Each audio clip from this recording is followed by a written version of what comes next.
My husband demanded we swap partners with his best friend, so I went along with it because I knew something he didn't. Trevor had been pushing for this arrangement for months. He and Dominic had been inseparable since college, the kind of friendship that made their wives feel like accessories.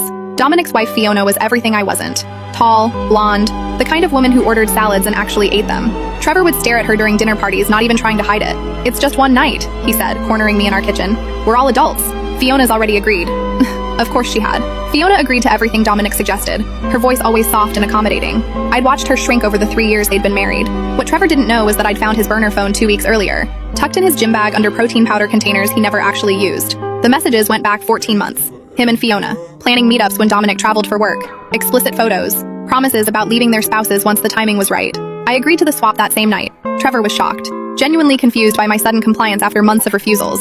"Really? You're sure?" His excitement was barely contained. He probably thought he'd finally worn me down. That night he showered for 40 minutes and used cologne I'd never smelled on him before. The arrangement was simple. Friday night at 8 p.m., we'd each go to separate hotel rooms. No communication until Sunday morning. Trevor had already booked the rooms, paid in cash. He'd been planning this for weeks. What he didn't know was that I'd hired a private investigator 3 days after finding the phone. What he really didn't know was that I'd been meeting with Dominic for the past 10 days, showing him screenshots, sharing evidence, watching his face crumble as he realized his best friend had been sleeping with his wife for over a year. Friday came.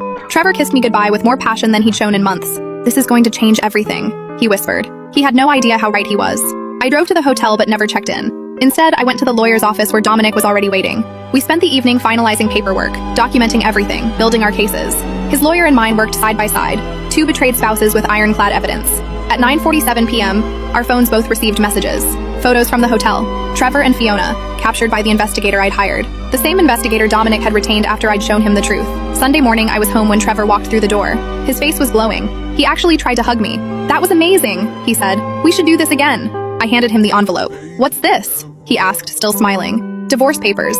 Dominic serving Fiona right now." His face went white. "What are you talking about?" "I know about the affair," I said. 14 months of messages, hotel receipts, I know everything. "Then why did you agree to this?" His voice cracked. "Because now you've both committed adultery on camera, with professional documentation in a premeditated arrangement you initiated. Makes the divorce so much cleaner." I moved out that afternoon, took half of everything, plus the evidence had guaranteed I'd get more. Dominic filed the same day. By the time Trevor realized what had happened, both lawyers had already submitted everything to their respective courts.